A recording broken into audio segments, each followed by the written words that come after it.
Peace be upon you, dear soul.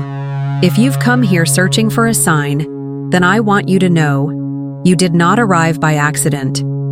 Something sacred brought you here. Perhaps it was a quiet whisper in your heart, or perhaps it was the divine hand itself. Let me tell you something that may shake you, a message that has weight beyond comprehension. Jesus has taken your name. Now, before your mind rushes to interpret, I want you to pause, take a deep breath, let it in slowly, and listen, not just with your ears, but with your heart. You see, when your name is spoken in heaven, it isn't merely a label. It is a call, a vibration, a soul note. And when Jesus takes your name, it means he is interceding for you. He is standing in the spiritual realm and saying, "This one, this child, I will carry their burden. I will fight their unseen battles. I will hold them through the storm." But here's the part most people never realize. When Jesus takes your name, something must happen in the physical world within a short span. Not always loud, not always visible. But spiritual shift creates earthly ripple. And that ripple begins in about 17 minutes from the moment your soul first heard this truth. Now, what will happen in 17 minutes? Only heaven knows precisely. But often, it's the moment your heart softens, or your tears begin to fall for no clear reason, or a long-forgotten wound is suddenly remembered and begins to heal. Sometimes it's as subtle as a change in thought, a letting go of bitterness you didn't know you were holding. Sometimes, it's the exact moment you choose to forgive or to surrender. Let me share a story. Years ago, I met a man named Ramesh. He wasn't Christian, but he was devout in his own way, a good soul. He came to my hermitage with heavy eyes and a trembling voice. "I feel like someone is calling me, but I don't know who." We sat in silence, just silence, and I whispered, "What if Jesus is calling your name?" He laughed nervously. "Why would he call my name?" And I told him, "Because heaven doesn't call the perfect. Heaven calls the willing." That night he didn't sleep. He sat under the stars, whispering aloud, "If you know my name, show me." At exactly 17 minutes past midnight, he said he felt something like warmth move through his chest. He broke down weeping, not from sorrow, but from relief. And that moment changed his life. So let me ask you, dear one, have you felt called lately? Have you felt your name spoken somewhere unseen? Maybe you've been feeling unusual things lately. A restlessness, an ache that won't explain itself. Maybe memories are surfacing. Maybe relationships are shaking. That's not chaos. That's alignment. That's heaven preparing your soul for something deeper. You must understand, your time matters, not just in the sense of earthly clocks, but in the unfolding of your soul's purpose. The hours you waste worrying, the days spent holding grudges, the years you spend waiting for the right moment, are precious candles burning in the dark, and the flame does not wait for you to be ready. It just keeps burning, softly. Surely, today I invite you to make the shift. Start small, forgive someone, pray however you know how. Place your hand over your heart and say, "I'm still here." Because being here, truly here, is the first step toward being found. Let me remind you of something the old scrolls say. Before you were born, I knew your name, not your behavior, not your resume, not your religion, your name. So now, he is calling it again. And in 17 minutes, that call becomes a doorway. Will you walk through? Monk pauses, looks into the candle flame. In my years of silence and meditation, I've learned this: the deepest truths aren't shouted, they are whispered. And the soul that listens quietly is the soul that awakens. We'll speak more in a moment. But first, I want you to sit with this message. Feel what is stirring inside. Don't rush it. You are not late. You are not behind. You are right where eternity meets your breath. You're still here, and that is a miracle. Not because this video is special, but because you chose to stay with yourself. You chose to keep listening when the world constantly begs you to scroll away. That choice right there is how transformation begins. Let me tell you something many people don't want to hear. Healing doesn't come through loud awakenings.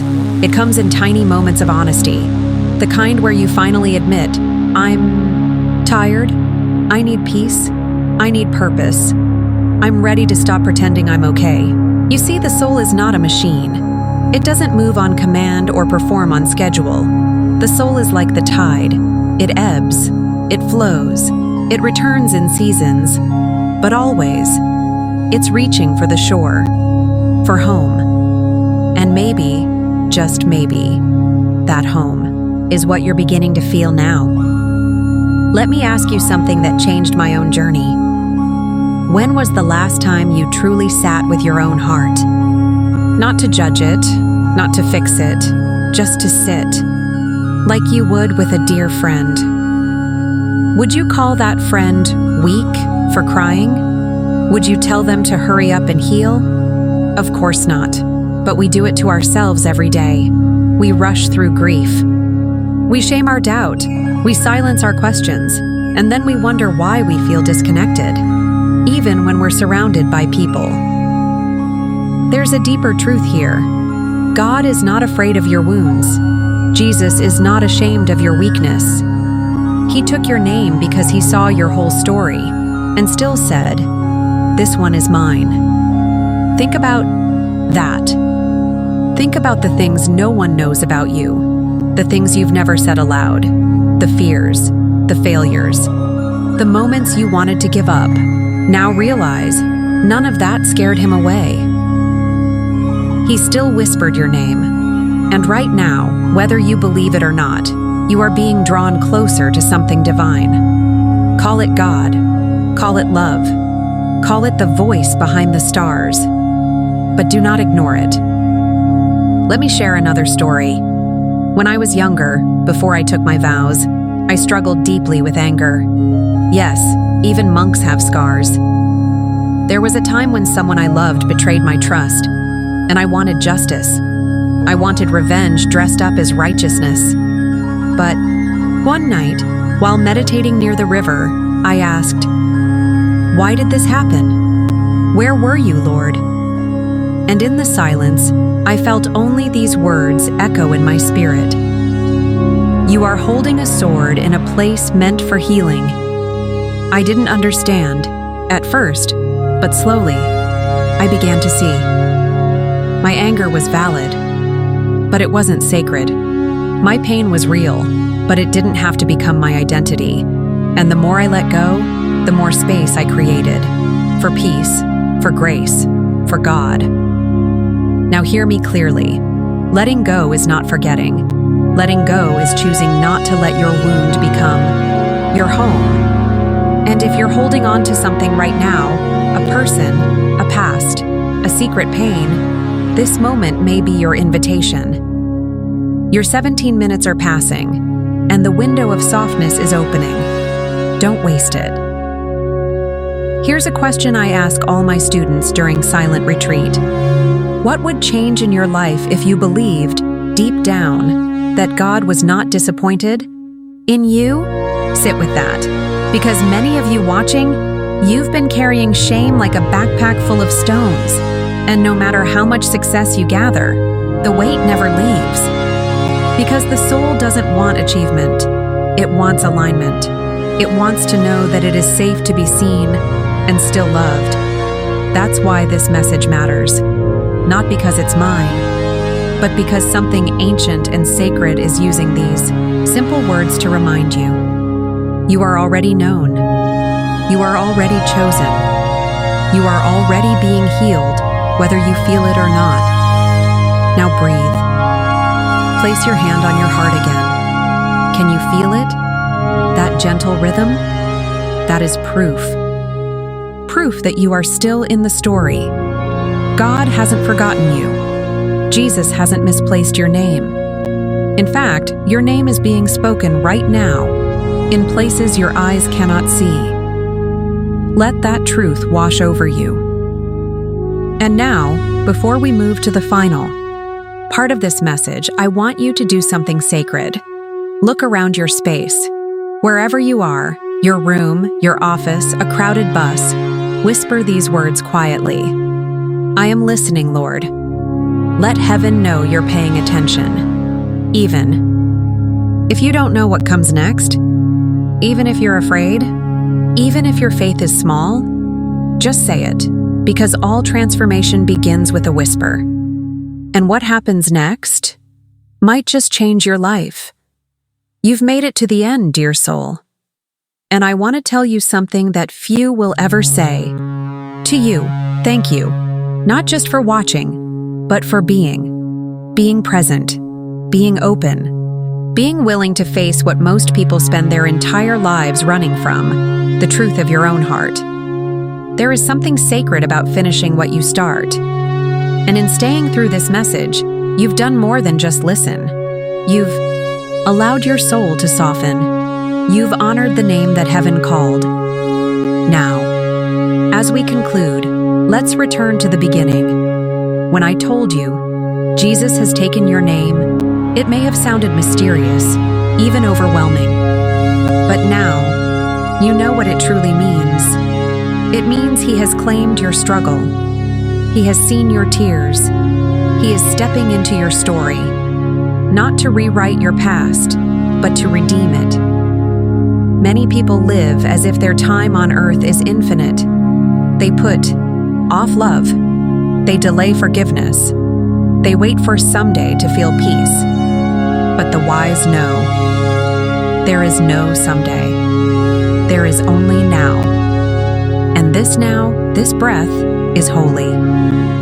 So let me leave you with 3 simple truths that I've learned after decades in the monastery, decades in silence, decades watching people come and go, pray and wander, suffer and awaken.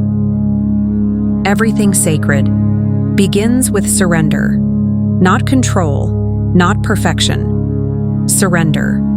The moment you let go of needing to understand it all, needing to be right, needing to protect your image, that's the moment your soul becomes fertile ground for divine growth. Your pain has always been a doorway. Don't curse your suffering. Don't silence your scars. They have shaped the language of your compassion. They have carved the empathy that lives in you.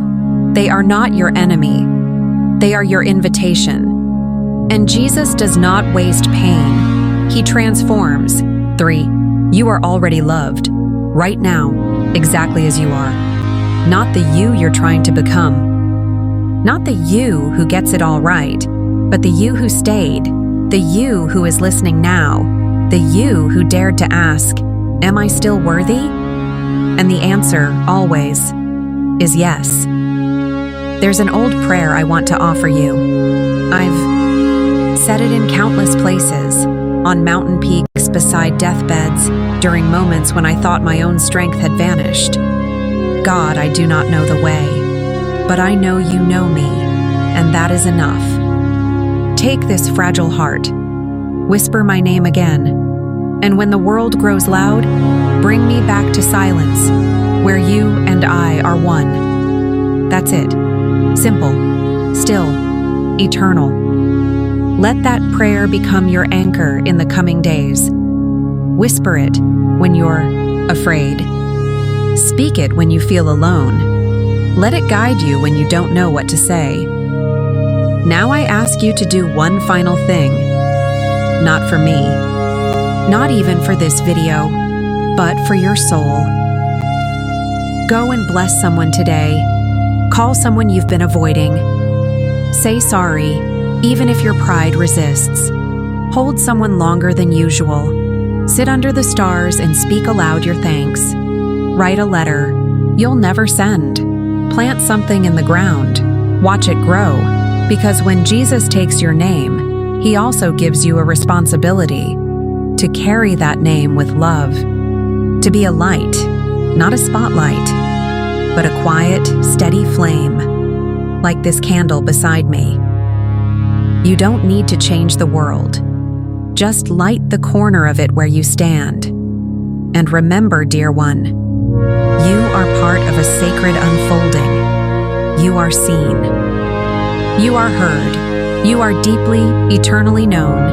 And when 17 minutes have passed, let the shift begin until we meet again. In silence, in love, in the name that holds all names, peace be upon you. If this message stirred something inside you, don't let it pass by. Type, "My name is heard" in the comments.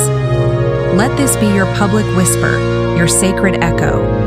And if you feel led, share this with someone you know is silently searching. Subscribe to join me on future journeys. This isn't the end, it's the first step of something greater. The candle is still burning. You are still breathing. There is still time